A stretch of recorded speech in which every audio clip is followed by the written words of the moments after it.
você já pode parar de fingir que entende de futebol. Chega de se vender a essa superficialidade que a mídia, que os seus amigos, que as pessoas da imprensa, que às vezes até jogadores te vendem. O que você precisa é começar do zero, é entender todas as suas opiniões, é ir na raiz delas. O porquê que você acha um jogador bom? O porquê que você acha que um time joga bem? O porquê que você acha que um clube é maior que o outro? O porquê que você acha que um jogador é inteligente ou não? Principalmente quando falamos taticamente, precisamos ir na raiz, né, na alicerce daquele pensamento. O que as pessoas hoje fazem é comprarem de forma muito medíocre e barata ideias que são repetidas, né? Um pseudo famoso, um pseudo comentarista de futebol diz algo e logo isso começa a ser repetido. E ser repetido, ser repetido, ser repetido. Esses dias nos stories eu dei um exemplo, né? Alguns exemplos, inclusive. David Beckham era só bonito, por isso que era famoso, não jogava nada. Tony Kroos só dá passe para trás e para o lado. Agora eu não lembro os outros exemplos que eu dei, mas dá para dar vários outros exemplos aqui. E é isso que você precisa entender. Pare de comprar opiniões. Pare de comprar opiniões. Um dos meus objetivos, maiores objetivos aqui, no meu conteúdo, é fazer você pensar o jogo e não enfiar na sua cabeça opiniões prontas minhas. Tanto que eu sempre estimulo vocês a questionarem tudo, inclusive o que eu falo. O que você precisa fazer é pegar todas as suas opiniões, todas elas, e ver da onde que veio essa opinião. Você acha o Pelé o maior da história? Da onde que veio a opinião que você acha o Pelé o maior da história? Ah, ele é o maior da história porque ele ganhou 3 Copas, ele é o maior da história porque ele era muito... Não, não é para você argumentar o porquê ele é o melhor da história. É para você buscar de onde veio essa sua percepção. Foi alguém que te disse, você começou a questionar aquilo, foi uma construção ao decorrer da sua vida, ou foi porque toda a mídia fala que ele é o melhor da história? E usando o Pelé só como exemplo, tá? Pode ser o Messi, pode ser o Maradona, pode ser qualquer outro jogador. A conclusão final é o que menos importa. A questão, o ponto principal é como você constrói aquilo, tá? Então, às vezes as pessoas, elas pegam o futebol e desossam até o mais raso possível, o que é meio contraditório, né? Porque se é raso, não deveria ter uma profundidade daquilo. Mas é tão facilmente manipulado o, o telespectador que é realmente algo que é extenso. E isso é tão contraditório porque foi criada, por exemplo, vou dar um exemplo aqui muito usado, né, muito feito pelas pessoas, que jogador se conclui que ele é bom a partir de títulos e premiações individuais. Cara, isso é de uma complexidade para você dizer que nem parece que é uma coisa patética.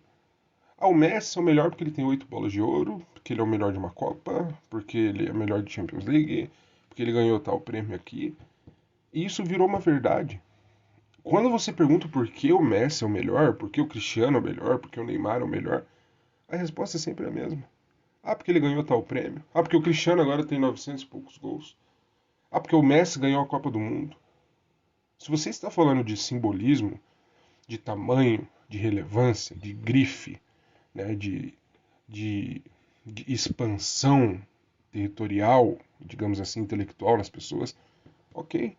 Aí tudo bem, dá pra gente falar de conquistas, de simbolismo, do que representa, em que lugar está na história, no imaginário das pessoas, né?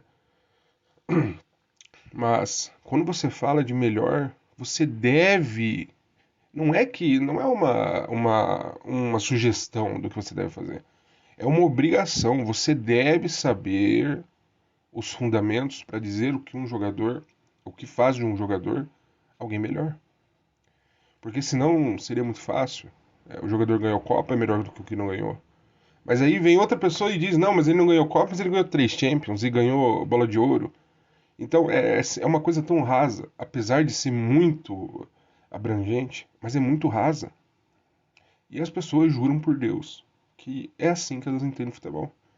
Né? Tem uma coisa que um professor meu, não vou citar nomes, dizia sempre que é a multilateralidade dos aspectos, que é você ver ao redor daquele seu argumento, daquela sua ideia, né? O que engloba ele, o porquê que você acha aquilo, e nunca usar um meio apenas, né? Então, vou dar um exemplo aqui de como você deveria analisar um jogador. O Messi. Por que o Messi? Por que você deve achar o Messi o melhor da história? Ou o Cristiano ou qualquer outro. Você vai pegar e vai entender quais fundamentos do jogo ele domina, quais recursos do jogo ele é superior, né? Quais alicerces do jogo ele tem consigo e o quão constante, impactante e genial, se for o caso, ele foi com esse aglomerado de fundamentos. É assim que você deve analisar se um jogador é bom. Né? O Messi não é bom porque ele ganhou uma Copa do Mundo, ele não é bom porque ele ganhou bola de ouro. Isso torna alguém representável, alguém simbólico, alguém grande. Quando você fala de qualidade, você deve olhar o que é feito em campo. Ou se você quiser citar Copa, quiser citar título, quiser citar conquistas, não cite quantos, ou quando, ou tamanho, ou número, cite como ele ganhou a Copa, como ele ganhou a Copa, em que contexto, qual foi a sua performance ganhando a Copa. Tem gente que cita o tempo todo Kaká. Ah, porque o Kaká ganhou a Copa, o Kaká era reserva, pelo amor de Deus. Ah, porque o Ronaldinho Gaúcho ganhou uma Copa jogando muito bem. Mas não diga como se ele tivesse sido dono de uma Copa. Essa é a questão. O Kaká não pode ser citado. E aqui não é nem uma questão de relativizar, é uma questão lógica e objetiva. Não pode ser citado como exemplo de vencedor de Copa do Mundo. Não pode.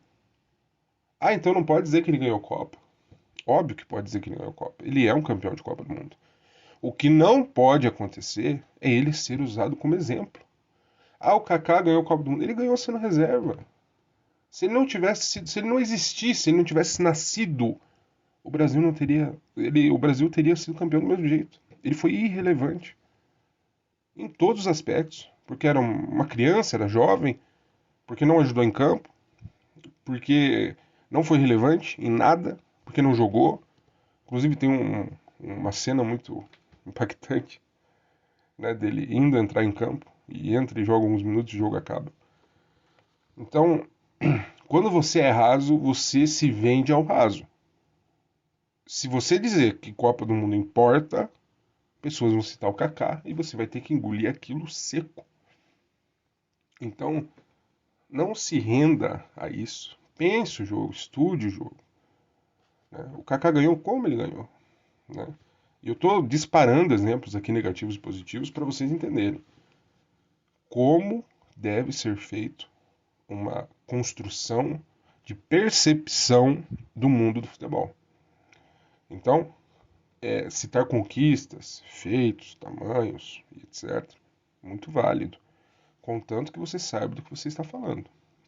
Se for para citar as 3 Copas do Pelé, cite sabendo o contexto das 3 Copas do Pelé, tanto para o bem quanto para o mal. Então, saiba o que está falando. Eu vou agora, já passou 10 minutos aqui, eu já dei mais ou menos uma introdução do que eu quero dizer. Eu vou usar um exemplo muito forte mesmo, de como as coisas são distorcidas a partir da superficialidade das pessoas, tá?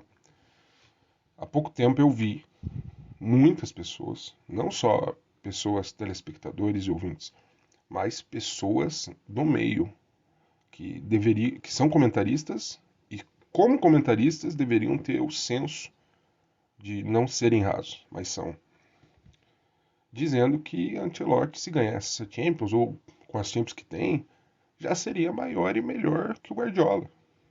Cara, isso não existe. Ah, não existe ele ser maior? Não, não existe você usar esse argumento para dizer que ele é maior. O que o Guardiola fez para o futebol, e eu vou usar esse exemplo agora para seguir uma linha de raciocínio mais técnica, já que agora a ideia já foi introduzida. O que o Guardiola fez para o futebol é gigantesco. Porque ele não só revoluciona o jogo, ele usa algo que o jogo tinha e parecia que tinha sido travado no tempo. E ele usa isso para fazer uma revolução do jogo. Hoje, para você que estuda, você já sabe o que eu vou dizer, mas para você que não estuda, saiba. Tudo, absolutamente tudo o que você vê hoje em questão de equipes, de times, são efeito Guardiola. Tudo. Ah, joga muito retrancado, efeito Guardiola. Ah, joga propondo o jogo, efeito Guardiola. Ah, não joga o jogo posicional igual o Guardiola, efeito Guardiola. Joga muito em transição, efeito Guardiola. Tudo isso é pós-Guardiola. Ah, então antes do Guardiola não acontecia? Acontecia. Mas com outro contexto, com outros fundamentos, com outra maneira de ver o jogo.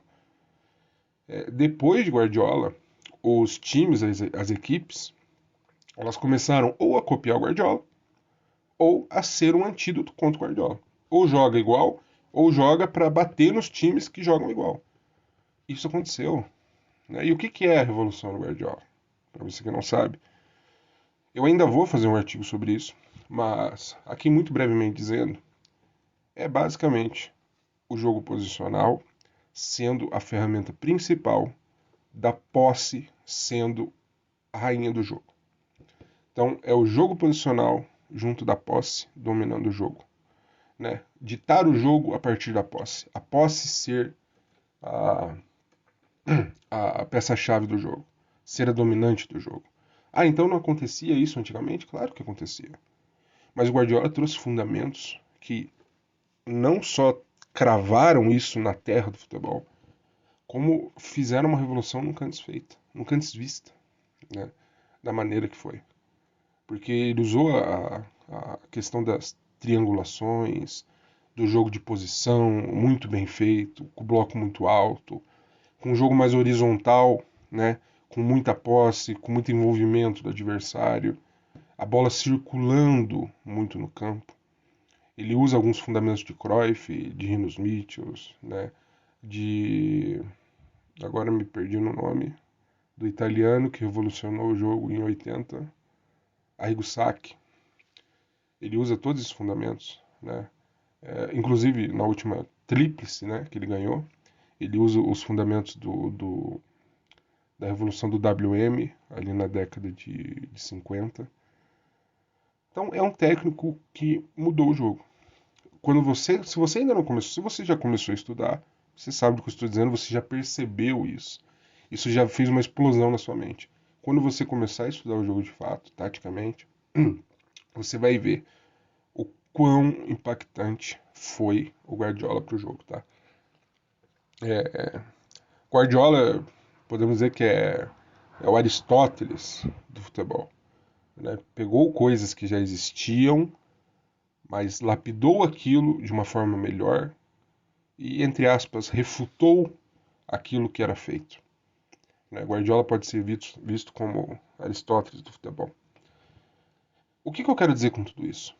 Você entende que você pegar esse cara que eu estou citando, que é o Guardiola, e reduzi-lo a ganhar somente, entre aspas, 3 Champions League e dizer que este é o tamanho. Guardiola, você ganhou 3 Champions League, então o seu tamanho é de um técnico que ganhou 3 Champions League.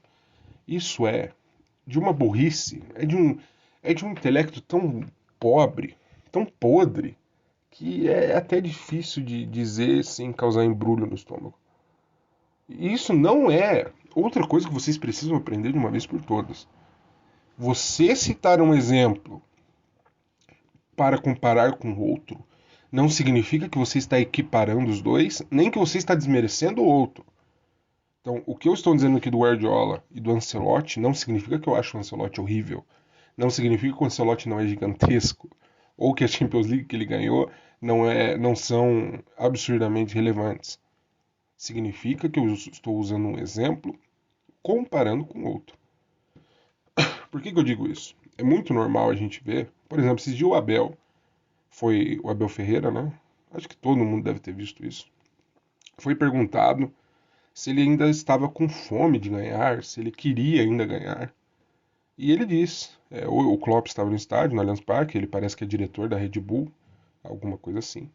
E o Palmeiras jogava contra o Bragantino, Red Bull Bragantino. E ele é perguntado e ele diz, o senhor que está aqui ainda, ele fala num tom meio de dizer o senhor Klopp, né? Pouca coisa, né? O Klopp no estádio do Palmeiras. E ele disse que ele ganhou mais que o Klopp. E aí, pronto. Pronto. Estenderam a mesa, os talheres, a jarra de suco e as vieiras, né? A todos os idiotas que adoram não conseguir interpretar algo e falar idiotice. Abel está se comparando ao Klopp. Abel disse que é melhor que o Klopp. Abel falou que ganhou mais que o Klopp. Então, automaticamente, ele é melhor que o Klopp, óbvio. Gente, vocês precisam entender que exemplos de referência não são para equiparar. Podem até ser, mas necessariamente não são. Eu tenho a mais certeza absoluta que o Abel não se acha melhor que o Klopp. Tanto que ele cita o Klopp como um exemplo de referência gigantesca. Ele diz, porra, eu ganhei, no meu contexto, eu ganhei mais que o Jurgen Klopp, no contexto dele. Então, vocês vêm me perguntar se eu estou com fome de jogo, sendo que aqui no Brasil, no meu contexto, que é inferior, eu ganhei mais que um dos melhores, maiores técnicos do século. E vocês estão perguntando se eu estou com fome. Então, ele usou um exemplo de referência para justificar o porquê não se deve, ou pelo menos não se deveria, ou não é uma pergunta tão difícil, né, de se responder, se ele está com fome ou não. Então, o futebol ele é muito tático, ele é muito técnico, ele é muito complexo, ele é uma ciência, mas ele também é muito filosófico, ele é muito poético, ele é muito interpretativo. Você tem que ter calma, calma.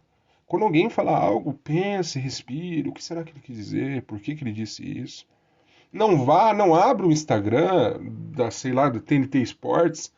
Veja o que a TNT Sports disse, abra os comentários, veja os comentários mais curtidos, fale, então é isso aqui. Pense. Você não precisa ir no efeito manada. Você não precisa ir junto com o que as pessoas estão falando, pelo amor de Deus.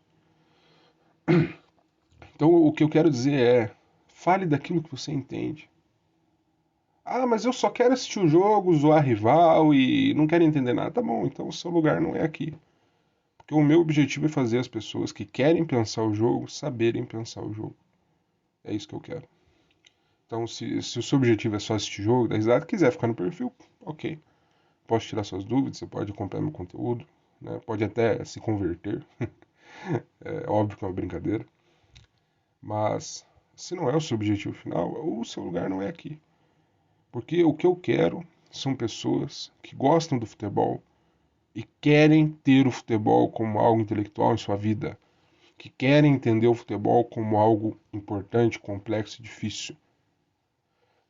Não que haja um problema, e olha só, eu tenho que explicar que não existe um problema em você querer assistir o jogo apenas por entretenimento.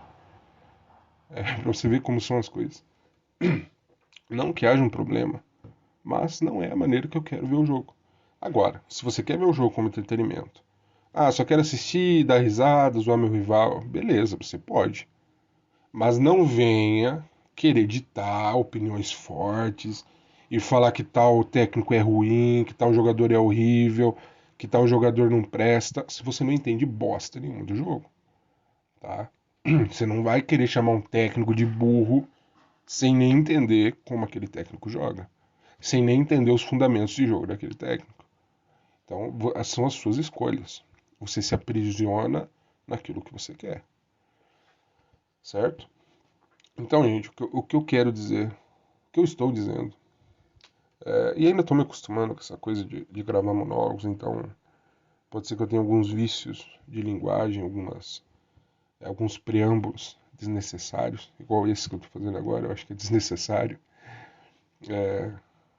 O que eu quero dizer é, pense antes de falar, estude o jogo, estude todas as vertentes do jogo, ele taticamente, ele mentalmente, ele contextualmente. Se for possível, estude áreas fora do futebol. Leia filosofia, leia psicologia. Não estou dizendo para você ser um Olavo de Carvalho, um Pondé, um Maquiavel que lê 100 livros por mês. Não estou dizendo isso. Mas pelo menos aquilo que você gosta, aquilo que te faz feliz na sua vida, trate aquilo com carinho, né? Não apodreça o futebol. O futebol é uma coisa maravilhosa. E é justamente por isso que a gente deve tê-lo como algo respeitado. E como que a gente respeita o futebol? Entendendo. Entendendo a história, entendendo o contexto, entendendo ele de uma forma mais chata para alguns, que é ele taticamente, né? Então, esses dias eu dei outro exemplo também. Eu gosto muito desse exemplo porque ele é muito verdadeiro. Então eu sempre uso ele. Usei num artigo, inclusive. As pessoas rasas, médias, quando veem o futebol, elas veem o futebol como o goleiro precisa fazer milagre, os laterais não podem ser uma avenida e precisam cruzar na área. Os zagueiros têm que ser zagueiros que dão bote e não deixam o atacante passar. O volante tem que ser um pitbull, né, um cara forte que não deixa ninguém passar. Os meio-campistas precisam dar assistência, criar jogo. Os pontas precisam ser dribladores, irem para cima. E o centroavante precisa meter gol. E o técnico precisa entregar colete, colocar cada um em sua posição e saber quando substituir. É isso que as pessoas veem como as pessoas veem o futebol. E você acha isso normal? Você acha que mais de 100 anos de estudo do jogo devem ser resumidas a isso? Todos os livros, todos os estudos, todas as revoluções, todas as adaptações do jogo devem ser resumidas a isso. Ao que cada jogador deve fazer de uma maneira totalmente sem estudo, sem meios de entender. Você resumiu um lateral. Quantas vezes você já viu? Tente colocar na cabeça. Quantas vezes você já viu uma pessoa dizendo: Ah, o lateral não cruza, né? Aquele famoso é castrado, não cruza na área. Cara, nem todo lateral tem que cruzar na área. Tem lateral que cruza, tem lateral que tem essa característica e o técnico orienta ali na sua periodização tática a ele cruzar na área. Tem outros que não. Então você não pode resumir um lateral bom se ele cruza ou não na área, né? Se ele tem muita responsabilidade defensiva ou não. Você não pode dizer se um volante é bom, se ele é forte ou não. Você não pode dizer se um zagueiro é bom, se ele dá carrinho ou não. Acho que o único aí que meio que se encaixa nisso é o goleiro, né? O goleiro tem que fazer defesa, isso é óbvio. Mas o que as pessoas fazem, né? Ontem não, sábado, anteontem, hoje é segunda-feira. Teve o jogo do Corinthians e do Palmeiras e o Donelli levou dois gols assim, absurdos, absurdos. Absurdos assim, de difíceis, cara. Um foi na gaveta, o outro foi totalmente no canto, sem ângulo. Piquerez puxou pro lado e chutou aberto, sem ângulo. E as pessoas dizendo que ele não era goleiro pro Corinthians, porque o goleiro tem que pegar a bola indefensável. Teve gente dizendo que ele era muito baixo, que ele era muito pequeno. O cara tem 1,90 m de altura. Ele é maior que o Black, ele é maior que o Shoa, ele é maior que o Cacilhas, ele é maior que vários goleiros históricos. Então, são coisas assim que eu olho e às vezes eu não acredito como que o brasileiro, e o brasileiro sim, tá? Ah, mas então o gringo é tudo inteligente. Não, mas o brasileiro ele se esforça muito, cara. Ele se esforça muito. Eu vou fazer uma gravação, um monólogo só sobre isso. O brasileiro se esforça muito para ser chamado de burro, cara. É impressionante. É só você ver o que a torcida do Flamengo faz. Vai a todo técnico que assume. Vaia todo técnico que assume. O Felipe Luiz não foram vaias, né? Igual mandaram o Renato tomar no cu, o Domenech tomar no cu. Mas assim, vaias pro jogo do Flamengo.